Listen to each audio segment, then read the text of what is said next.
30 minutes dans les locaux de Cascas FM, c'est l'heure de la grande édition pour la français, mise en onde de Mika Sall.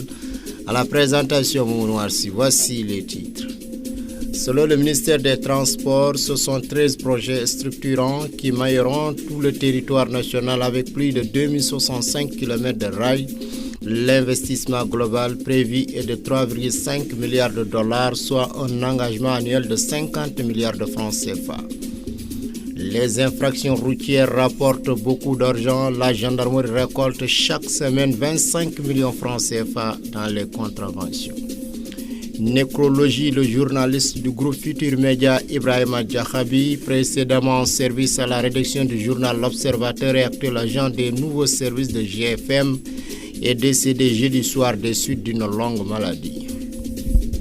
En Mauritanie, le ministre des Affaires islamiques et de l'enseignement originel, M. Daould Sidi Ould Amar Taleb, a regagné la capitale mercredi soir en provenance d'Arabie Saoudite. Niger, au total, 25 militaires ont perdu la vie jeudi suite à l'attaque du poste avancé de Chinagori et situé dans le département de Bani Gambou, région de Tillabéri, à une quinzaine de kilomètres de la frontière nigérienne avec le Mali. Dans un instant, le développement.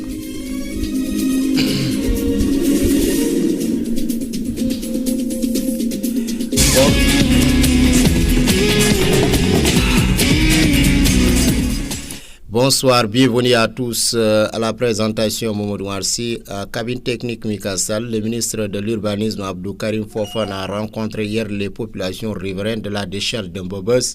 Il a proposé la création d'un poste de police pour sécuriser la décharge, l'interdiction de brûler les pneus qui déclenchent la fumée nocive à la santé des populations, l'interdiction du travail des enfants.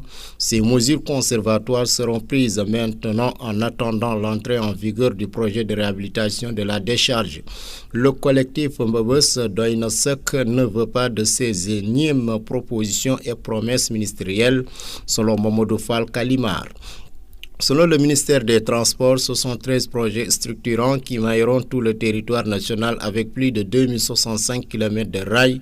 L'investissement global prévu est de 3,5 milliards de dollars, soit un engagement annuel de 50 milliards de francs CFA. Selon le secrétaire d'État chargé du réseau ferroviaire Mayacine Camara, cette politique à l'horizon 2035 desservira 75% de la population sénégalaise, créera 180 000 emplois durant les travaux. Ce réseau permettra de transporter annuellement 2,5 millions de passagers et 24,2 millions de tonnes. Le gain en capital est estimé à 200 milliards de francs CFA chaque année, informe Camara, repris par l'APS.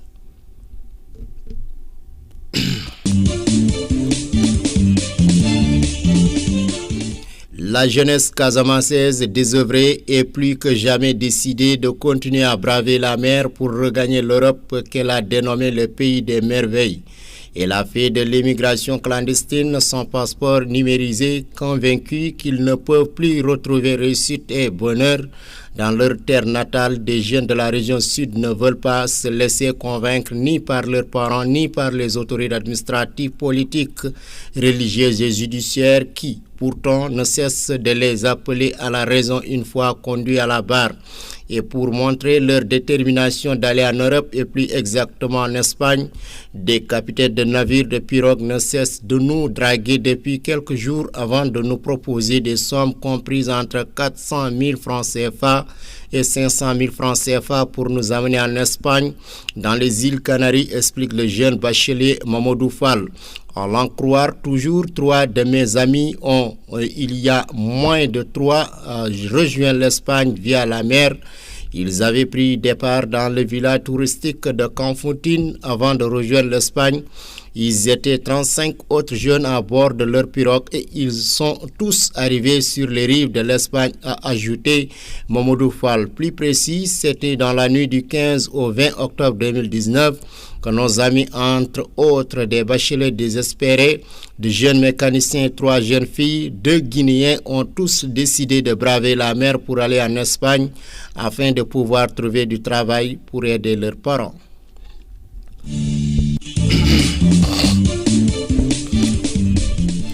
Les infractions routières rapportent beaucoup d'argent. La gendarmerie récolte chaque semaine 25 millions de francs CFA dans les contraventions.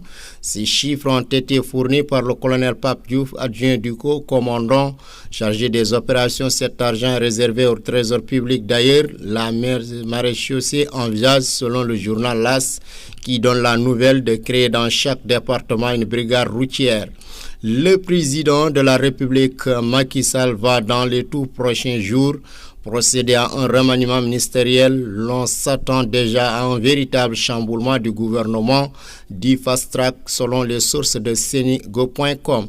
D'après certaines distractions, de gros pontes vont devoir quitter le gouvernement très bientôt. C'est au moment où de nouvelles têtes vont faire leur entrée dans la nouvelle équipe, où le poste de Premier ministre a été supprimé au lendemain de la réélection du chef de l'État. Le président de la République a donc décidé de procéder à un remaniement en profondeur de l'attelage gouvernemental. Terminons l'actu nationale par la page nécrologie. Le journaliste du groupe Futur Média, Ibrahima Djakhabi, précédemment service à la rédaction du journal L'Observateur et actuel agent des nouveaux services de GFM, est décédé jeudi soir des suites d'une longue maladie. Docteur en communication, Djakhabi était également chargé des relations presse du leader de Pastef, Ousmane Sonko. On peut dire sans risque de se tromper que c'est lui qui a sorti ce dernier de l'anonymat pour le propulser au devant de la scène. Il est des moments où les règles habituelles de la vie n'ont plus cours, des situations où il est dangereux de demeurer muerte. Le moins risqué est alors de prendre des risques. Risquons tous pour la victoire d'Ousmane Sonko au soir du 24 février 2019, écrivait-il sur sa page Facebook le 24 janvier 2019. La date et l'heure de l'enterrement sera communiquée ultérieurement. À cette douloureuse circonstance, par ma voix et toute l'équipe de Cascas FM, présentons sincères condoléances à la famille éplorée et à tous les organes de presse sénégalaises, que la terre lui soit légère. Dans un court instant, nous passons à l'actualité internationale.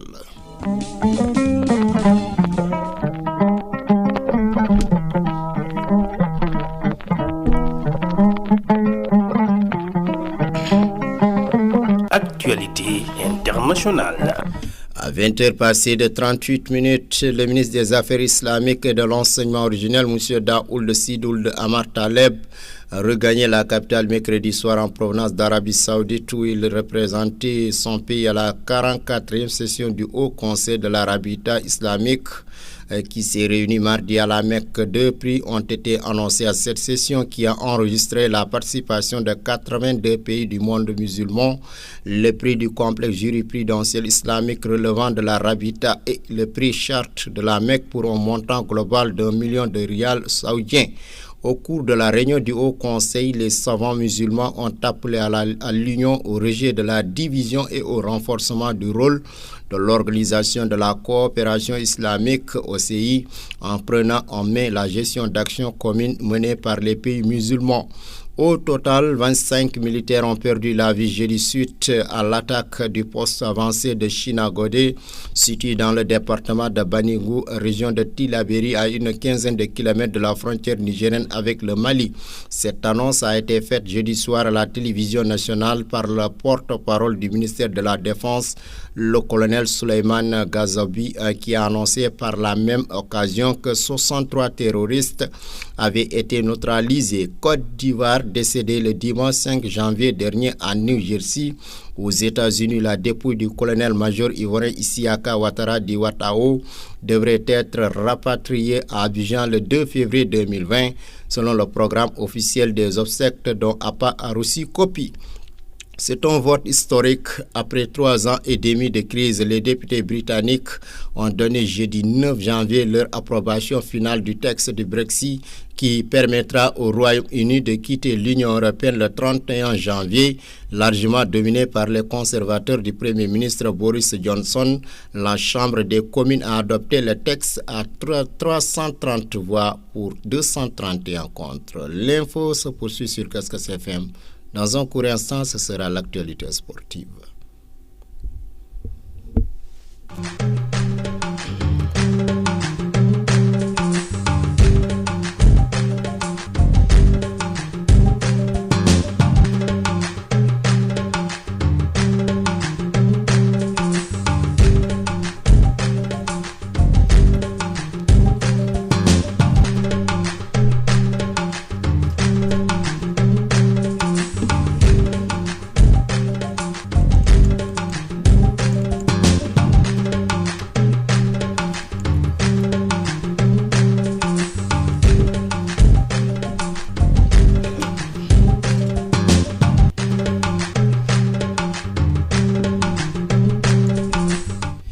Il est 20h passé de 41 minutes. Nous recevons dans le studio Mahmoudou Adjan. Bonsoir Mahmoudou. Bonsoir Mahmoudou Omar, bonsoir à tous. Qu'est-ce qui domine un sport aujourd'hui? Nous commençons par le tirage au sort de la Ligue, de la Coupe de la Ligue du Sénégal, avec donc les affiches des huitièmes de finale qui sont connues après le tirage au sort qui a été effectué. Donc aujourd'hui, d'abord retenez que les rencontres sont programmées pour les mardis 11 et mercredi 12 février. Et à noter que ces huitièmes de finale vont marquer donc l'entrée en liste des 4 équipes qui avaient été exemptées au premier tour. Il s'agit de Génération Foot, champion en titre, Teungueth FC, vainqueur de la Coupe du Sénégal, CNEPS Excellence, champion de la Ligue 2, et Jambar, vainqueur de la Coupe de la Ligue. Les rencontres donc sont les suivantes: Guédiawaye Football Club, Génération Foot, CNEPS Dakar Sacré-Cœur, Sonacos qui jouera contre l'AS Douane, Niary Tally affrontera Keur Madior, Thiès FC jouera contre Jambar, Teungueth FC en découdra avec Diamono de Fatick, Demba Diop FC fera face à l'AS Pikine, et enfin l'Entente Jeunesse Fatick jouera contre le Casa Sport.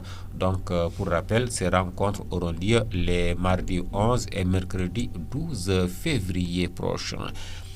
Après son sacre, le joueur de Liverpool, Sadio Mané, a été interpellé sur ses relations avec son coéquipier Mohamed Salah. Mais l'enfant de Bambali n'a pas tari d'éloges à l'endroit de l'international égyptien. Leurs relations sont très bonnes, a affirmé Sadio Mané, qui d'ailleurs a souligné beaucoup de points forts de l'attaquant égyptien. Mahrez lui aussi, il a envoyé un nouveau message de félicitations après celui qui a été envoyé dès le jour du sacre. La légende du football ivoirien, Didier Drogba, n'est pas resté insensible au sacre de Sadio Mané, tout comme les grandes gloires africaines qui ont encensé le nouveau roi d'Afrique. L'ancien joueur de Chelsea s'est également prêté à l'exercice. Dans une publication sur son compte Twitter, Drogba a adressé ses félicitations au joueur de Liverpool. Je le cite: félicitations à Sadio, symbole du renouveau du football sénégalais. Fin de citation. Et avant d'aller voir quelques championnats européens, retenez que le Sénégal prépare son match contre le Libéria, un match comptant pour les éliminatoires de la CAN féminine, CAN qui aura lieu dans cette année, donc 2020. Le Sénégal jouera contre le Libéria à Monrovia le 9 février. Et l'entraîneur national a convoqué 25 Lions pour un stage au centre d'excellence Youssouf Ndiaye, c'est à Guéréo. Nous abordons maintenant les championnats européens. D'abord la Ligue 1 française qui va reprendre ses droits après des matchs de coupe. Eh bien, en ce moment, Rennes joue contre l'Olympique de Marseille. C'est pour le compte donc de la 20e journée. C'est la mi-temps. Le score est de 0-0 entre les deux équipes. Demain, samedi 11 janvier, il y aura plusieurs rencontres. À 16h30, Bordeaux jouera contre Lyon. À 19h, Amiens, Montpellier, Metz, Strasbourg. L'équipe de Toulouse accueillera celle de Brest. Angers fera face à Nice, toujours à 19h. Nîmes jouera contre Reims. Le dimanche à 14h, Saint-Étienne recevra Nantes. À 16h, Dijon accueillera Lille. Et à 20h, ce sera le choc de cette 20e journée. Le Paris Saint-Germain d'Idrissa Gana Gueye recevra Monaco de Keita Baldé. En Angleterre également, après Boxing Day, après également une journée de coupe, ce sera la 22e journée du championnat anglais. En ce moment se joue la rencontre, le match avancé donc entre Sheffield et West Ham. La rencontre a démarré depuis 20h. Donc Sheffield United qui affronte en ce moment West Ham, et c'est les arrêts de jeu de la première mi-temps. Ils sont à la 45e plus 2. Le score est de 0-0. Il n'y a pas donc encore de but. Et demain, il y aura plusieurs rencontres. D'abord à 12h30, Crystal Palace accueillera Arsenal. À 15h, Everton fera face à Brighton. Leicester, qui est deuxième en ce moment, recevra Southampton. À 15h toujours, Manchester United recevra Norwich City. Chelsea accueillera Burnley. À 15h toujours, Wolves fera face à Newcastle. À 17h30, ce sera le choc de cette 22e journée. Tottenham de Mourinho fera face à Liverpool de Klopp. Et dimanche à 14h, Bournemouth fera face à Watford. Et à 16h30, Aston Villa recevra Manchester City. Voilà, Mamour Oumar, l'essentiel de cette page de question. Rappelez donc la défaite hier du FC Barcelone en demi-finale de la Super Coupe d'Espagne face à l'Atlético de Madrid 2 contre 3. C'était au Camp Nou. Et la finale de la Super Coupe d'Espagne sera donc 100% madrilène. Elle opposera dimanche le Real de Madrid à l'Atlético de Madrid. Voilà, Mamour Oumar, ce qui met fin à cette page des sports de ce vendredi. Merci à Mamoudia Adjam. À 20h passées de 47 minutes à présent, passons au dernier élément de ce journal, la revue des quotidiens signée Douane Marguerite. Les quotidiens sénégalais parvenus vendredi à Pâques traitent pour l'essentiel de l'annonce d'une nouvelle loi contre le terrorisme faite hier par le président de la République Macky Sall à l'occasion de la rentrée des cours et tribunaux pour l'année judiciaire 2020. Le djihad de Macky Sall barre à sa une le quotidien Enquête qui informe qu'une nouvelle loi sera bientôt sur la table de l'Assemblée nationale afin de renforcer le dispositif légal de lutte contre le fléau mondial. Il s'agira de donner à l'autorité publique les moyens légaux de prendre des mesures adaptées et proportionnées au regard des risques encourus et des circonstances contre notamment des attentats terroristes ou menaces avérées d'actions terroristes, le recrutement de personnes en vue de participer à une entreprise terroriste, la provocation ou l'apologie du terrorisme, explique dans les colonnes du quotidien le président Sall. Sous le titre « L'arme judiciaire », le quotidien revient sur cette même annonce et reprend ses explications du chef de l'État qui soutient qu'il faut s'adapter sans cesse aux réalités changeantes que nous impose la lutte contre le terrorisme. En plus des mesures de gel, de saisie et de confiscation des avoirs des personnes et associations terroristes, il faut aussi prêter une attention particulière à la gouvernance d'Internet comme espace de propagande et de relais. Poursuit Macky Sall dans les colonnes du même journal, tout en appelant les uns et les autres à rejeter la fâcheuse tendance à assimiler l'islam au terrorisme. Dans l'As quotidien, le président de la République a invité les guides religieux à poursuivre leur éducation religieuse et les oulémas d'apporter les réponses dogmatiques et intellectuelles qu'appelle la situation, car nous devons nous préparer et faire face au pire, avertit Macky Sall dans Vox Populi. Sur un tout autre sujet, l'observateur revient sur la nouvelle brouille entre le chef de l'État et son prédécesseur et titre Wad Macky, les germes d'une fâcherie. Dans ses colonnes, le journal soutient qu'après les retrouvailles scellées à la mosquée Maliskoul Jinan par le khalife général des Mourides, Wad et Macky se sont encore déchirés. Le quotidien national Le Soleil consacre ça une des jours à un grand entretien avec le ministre sénégalais des Finances et du Budget, M. Abdoulaye Daouda Diallo, qui soutient dans les colonnes du journal que le Sénégal se porte bien sur le plan économique et financier malgré une conjoncture internationale difficile. Et bonne lecture. Cette revue de presse de Douane met au terme à cette édition à 20h passées de 49 minutes. À présent, je vous rappelle les titres. Selon le ministère des Transports, 73 projets structurants qui mailleront tout le territoire national avec plus de 2065 km de rails. L'investissement global prévu est de 3,5 milliards de dollars, soit un engagement annuel de 50 milliards de francs CFA. Les infractions routières rapportent beaucoup d'argent. La gendarmerie récolte chaque semaine 25 millions de francs CFA dans les contraventions. Nécrologie, le journaliste du groupe Futur Média Ibrahima Diakhaby, précédemment service à la rédaction du journal L'Observateur et actuel agent des nouveaux services de GFM, est décédé hier des suites d'une longue maladie. En Mauritanie, le ministre des Affaires islamiques et de l'enseignement originel, M. Daoud Sidoul Damar Taleb, a regagné la capitale mercredi soir en provenance d'Arabie Saoudite. Niger, au total, 25 militaires ont perdu la vie jeudi suite à l'attaque du poste avancé de Chinagodé situé dans le département de Baningou, région de Tillabéri, à une quinzaine de kilomètres de la frontière nigérienne avec le Mali. Vous avez suivi l'actualité sportive avec Mahmoud Thiam. La revue des quotidiens de Douamer Gueye a mis au terme à cette édition mise en onde de Mika Sall. Réalisation, présentation Mamadou Marcy. L'info se poursuit sur Kaskas FM à 21h. Ce sera la grande édition en pulaar. Je vous souhaite de passer d'agréables moments en compagnie des programmes de Kaskas FM sur la 95.9.